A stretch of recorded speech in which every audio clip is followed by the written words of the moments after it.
আসসালামু আলাইকুম দর্শক, আমরা সকলেই কিন্তু কম বেশি স্মার্টফোন ব্যবহার করে থাকি। আর এই স্মার্টফোনে কিন্তু কিছু কিছু গুরুত্বপূর্ণ সিটিংস আছে, যে সিটিংসগুলো কিন্তু আমরা 99% লোক জানি না।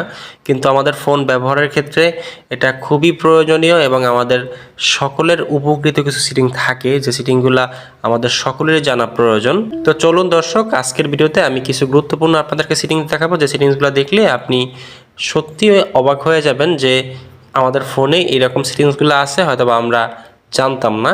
তো চলুন দর্শক, কথা না বাড়িয়ে সরাসরি মূল ভিডিওতে চলে যাব। মূল ভিডিওতে চলে যাওয়ার আগে অনুরোধ থাকবে, যদি আমাদের চ্যানেলটি এখনও সাবস্ক্রাইব না করে থাকেন, চ্যানেলটি সাবস্ক্রাইব করে বেল আইকনটি এখনই বাজিয়ে দেবেন। ওকে দর্শক, আমি মূল ভিডিওতে চলে আসলাম। সর্বপ্রথমে যে সেটিংসটা নিয়ে আপনাদেরকে আলোচনা করব, সেই সেটিংসটা হচ্ছে আমাদের বাটন। দর্শক দেখতে পাচ্ছেন, আমি ধরুন এই যে সেটিংসে চলে গেলাম। এখন দেখেন আমার কিন্তু এই নিচে কিন্তু সবার বাটন থাকে, এখানে আমার কিন্তু বাটন নাই। আমি কিন্তু দেখেন ব্যাক বাটন ডান দিক থেকে টান দিলেই কিন্তু ব্যাক হয়ে যায়।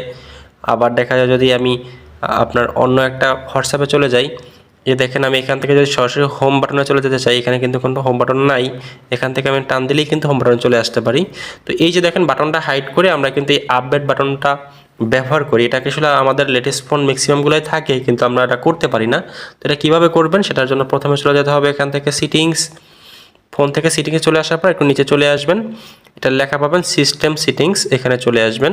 সিস্টেম সিটিংসে চলে আসার পরে দেখেন প্রথমেই লেখা আছে যে সিস্টেম নেভিগেশন, এখানে চলে আসবেন। এখান থেকে দেখেন এই যে দেখেন লেখা আছে বাটন, এইখানে আপনার থাকবে। তাহলে এই অবস্থা থাকলে দেখেন যে দেখতে পাচ্ছেন কিন্তু বাটন দেখাচ্ছে, কিন্তু আপনার সাধারণত এই অবস্থা থাকবে। আমার মতো যদি করতে চান, সেখানে দেখেন এখান থেকে পাশে একটা অপশন আছে, এই যে গেস্ট রুলস নামে একটা পাশে অপশন আছে, জাস্ট এখানে টাচ করে দিবেন, তাহলে দেখতে পাবেন আপনার কিন্তু বাটনগুলো থাকবে না, হাইড হয়ে যাবে। এখন যদি আপনি হোম স্ক্রিন যেতে চান, সেক্ষেত্রে এরকম টান দিলেই কিন্তু হোম স্ক্রিন চলে যাবেন। এই ছিল প্রথম সেটিংসটি।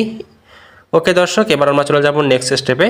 দ্বিতীয় যে সেটিংসটা দেখাবো সেটা হচ্ছে স্ক্রিনশট। আমাদের কিন্তু সাধারণত দেখা যায় ফোনে অনেক সময় পাওয়ার বাটন এবং মাইনাস ভলিউমের মাইনাস বাটন চেপে ধরে স্ক্রিনশট দিতে হয়, যেটা আসলে কিন্তু অনেক অনেক সময় কিন্তু খুবই কষ্টকর হয়।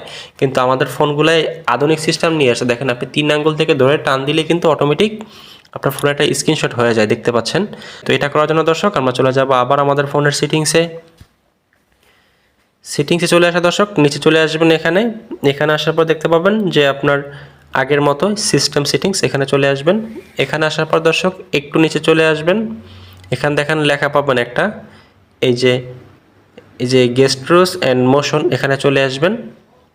এখানে আসার পর দর্শক দেখতে পাবেন এরকম একটা লেখা আছে, এই যে swipe down with 3 fingers to take screenshot.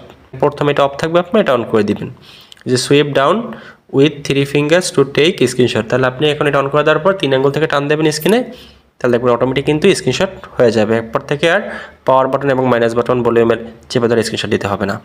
দর্শক এবার আমরা চলে যাব নেক্সট স্টেপে।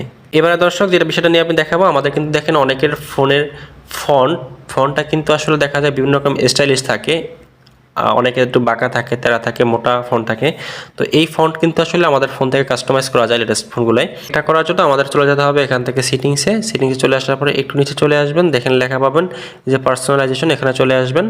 এখানে আসার পর দর্শক দেখতে পাবেন এই যে ফন্ট অ্যান্ড ডিসপ্লে সাইজ, এখানে চলে আসবেন। এখানে চলে আসার পর দেখতে পাচ্ছেন এই যে আপনার ফন্টের যে সাইজ প্রয়োজন, ছোটো করতে পারেন, চাইলে বড় করতে পারেন, এখান থেকে মিডিয়াম করতে পারেন, আপনার প্রয়োজন মতো আপনি করতে পারেন। এখন যদি ফন্টের স্টাইল চেঞ্জ করতে চান, সেক্ষেত্রে এই একটা স্টাইল আছে, তারপর দেখেন যদি এই স্টাইল পছন্দ না হয়, ডিফল্ট যেগুলো দেওয়া আছে, চাইলে মোর অপশনে চলে যাবেন। এখান থেকে মোর অপশনে চলে আসার পর দেখতে পারবেন বিভিন্ন রকম ফন্ট আছে, আপনার যেই ফন্টটার প্রয়োজন, যেই স্টাইলটা আপনার প্রয়োজন ফন্টের, আপনি জাস্ট সেটা এখানে টাচ করবেন। টাচ করার পরে দেখতে পারবেন এখান থেকে এটা টাচ সিলেক্ট করলে এরকম কিন্তু ফন্ট স্টাইলগুলো হবে আপনার। এই যে এখন যদি জাস্ট এখান থেকে অ্যাপ্লাই করে দেন, তাহলে কিন্তু এই ফন্টটা সিলেক্ট হয়ে যাবে। তো এইভাবে আপনার এখানে অনেক ফন্ট আছে, আপনার যেটা প্রয়োজন জাস্ট টিপ দিলেই কিন্তু ডাউনলোড হয়ে যাবে। ডাউনলোডটা হয়ে গেলে দেখবেন যে অ্যাপ ইনস্টল লেখা আসবে, জাস্ট চাপ দিলেই কিন্তু আপনি ফন্টটা পরিবর্তন করে নিতে পারবেন। ওকে দর্শক, এবার ফাইনালি যে বিষয়টা আপনাদেরকে দেখাবো সেটা হচ্ছে নোটিফিকেশন কাস্টমাইজ। আমাদের কিন্তু দেখেন এই যে নোটিফিকেশন বার, এই যে আইকনটা, এগুলা কিন্তু একরকম থাকে, আমরা কিন্তু এটা চাইলে পরিবর্তন করতে পারি এবং স্টাইলিশ কিছু কালার দিতে পারি। তো এটা কীভাবে কাস্টমাইজ করবেন নোটিফিকেশন, সেটাই আমি আপনাদেরকে এখন দেখাবো। তো সেজন্য চলে যেতে হবে আপনার ফোন থেকে সিটিংসে চলে আসার পর দর্শক এখান থেকে দেখেন আপনি একটু নিচে চলে আসবেন, লেখা আছে দেখেন এই যে পার্সোনালাইজেশন, এখানে চলে আসবেন। এখানে আসার পর দেখেন প্রথমেই লেখা আছে এই যে কালার নামে একটা অপশন আছে, পাশে আইকন আছে, এখানে টাচ করবেন। এখানে দেখার পর দেখতে পাবেন যে এই যে আপনার বিভিন্ন রকম কিন্তু স্টাইলিশ আছে। আমার দেখেন এইখানে কিন্তু আপনার দেখেন নোটিফিকেশন এগুলোর উপর কিন্তু সবুজ বা আকাশের মতো দেখাচ্ছে। এখন যদি আমি এখান থেকে এটা সিলেক্ট করে দিই তাহলে দেখতে পারবেন এটা কিন্তু একটা অন্যরকম হয়ে যাবে কালার, দেখতেই পাচ্ছেন। যদি ম্যানুয়ালি কোনো কাস্টমাইজ আমি কালার করতে চাই সেখানে দেখেন কাস্টম লেখা আছে, টাচ করতে পারেন। এখান থেকে আপনার যেটা প্রয়োজন আপনি সেই কালার দিতে পারেন, দেওয়ার পরে জাস্ট এখান থেকে সেভ করে দিবেন, তাহলে দেখতে পারবেন কালার কিন্তু পরিবর্তন হয়ে গেছে। এই দেখতেই পাচ্ছেন আমার কিন্তু কালার পরিবর্তন হয়ে গেল। এভাবে চাইলে আপনি অনেকভাবে কাস্টমাইজ এখান থেকে করতে পারবেন, ঘাটাঘাটি করে দেখে নেবেন একটু। এই ছিল দর্শক আজকের ভিডিওটি লেন্থি হবে, তাই আসলে আপনাদেরকে আর দীর্ঘায়ু করলাম না। যদি ভিডিওটি ভালো লেগে থাকে একটি লাইক দিয়ে কমেন্টস করে আপনার মূল্যবান মতামত জানাবেন, এবং কোন সেটিংসটি বেশি ভালো লাগে সেটা কিন্তু জানাতে ভুলবেন না। দেখা হবে নতুন কোনো ভিডিওতে, সে পর্যন্ত ভালো থাকুন। আজকের মতো আল্লাহ হাফেজ।